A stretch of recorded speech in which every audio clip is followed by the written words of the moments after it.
2020 থেকে 21 অর্থবর্ষে হিলাউদ্দিন শেখের বাড়ি থেকে শেখপাড়া এলপি স্কুল পর্যন্ত রাস্তা ও বাঁধ নির্মাণ নামের একটি প্রকল্প গ্রহণ করা হয়। MGNREG এর অধীনে এই প্রকল্পের জন্য বরাদ্দ হয় 22 লক্ষ টাকারও বেশি। 22 লক্ষ টাকার রাস্তা এখন মৃত্যু ফাঁদ। কাগজে উন্নয়ন, বাস্তবে ধ্বংস। সবচেয়ে বিপদে স্কুল পড়ুয়ারা। 20-21 কাম 22 লাখ টাকার কাজ আরো 22 লাখ টাকার কাজের মাঝে 400-500 মিটারের মাঝে তারা 100 মিটার করিয়া 22 লাখ টাকা ড্র। আমি ওখানে বুঝতে পারি না ইঞ্জিনিয়ারের সরজমিন হইয়া জিনিসটা প্র্যাকটিক্যাল না দেখিয়া এই টাকাটা কিতার লাগি ড্র হয়। তুমি তো তোমার তো সরকারে ওকামর লাগি রাখবে, সরকারে বেতন দে, তুমি কন্ট্রাক্টর আর ঠিকাদারের কথায় কথায় কোনো হাইলাকান্দিত বইয়া বইয়া যে টাকাটা ড্র দেন।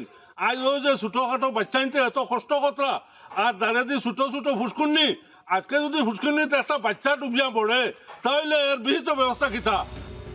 স্থানীয় বাসিন্দাদের অভিযোগ, বাস্তবে যে কাজ করা হয়েছে তা অত্যন্ত নিম্নমানের। রাস্তা তৈরির কিছুদিনের মধ্যেই বিভিন্ন অংশ ভেঙে পড়ে। বর্তমানে রাস্তার অবস্থা এতটাই বেহাল যে সাধারণ মানুষের চলাচল কার্যত দুর্বিষহ। সবচেয়ে বেশি সমস্যায় পড়েছে শেখপাড়া এলপি স্কুলের ছোট ছোট ছাত্রছাত্রীরা। প্রতিদিন ঝুঁকি নিয়ে ভাঙা রাস্তা পার হয়ে স্কুলে যেতে হচ্ছে তাদের।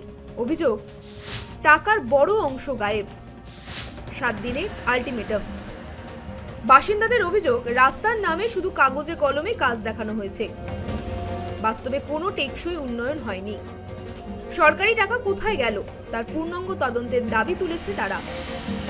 এলাকাবাসীরা জানিয়েছে, বিষয়টি নিয়ে একাধিকবার সংশ্লিষ্ট দফতরে অভিযোগ জানানো হলেও এখনো পর্যন্ত কোনো কার্যকর ব্যবস্থা নেওয়া হয়নি। এলাকাটিতে 22 লক্ষ টাকা ব্যয়ে নির্মিত ছোট্ট সড়ক আজ কার্যত বেহাল অবস্থায় এবং এই কয়েক বছরের মধ্যেই সেই 22 লক্ষ টাকা গেল কোথায়, কার পকেটে গিয়েছে সেই টাকা।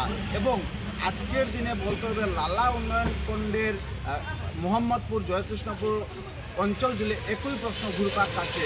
এই উন্নয়ন কি শুধুমাত্র কাগজে কলমে লিপিবদ্ধ নাকি কোনো কাজ হবে? এবার কিন্তু প্রশাসনের দিকে তাকিয়ে রয়েছে সেই অঞ্চলের জনগণ। হাইলাকান্দি থেকে আমি রামধন দাস, নিউজ লাইভ বাংলা।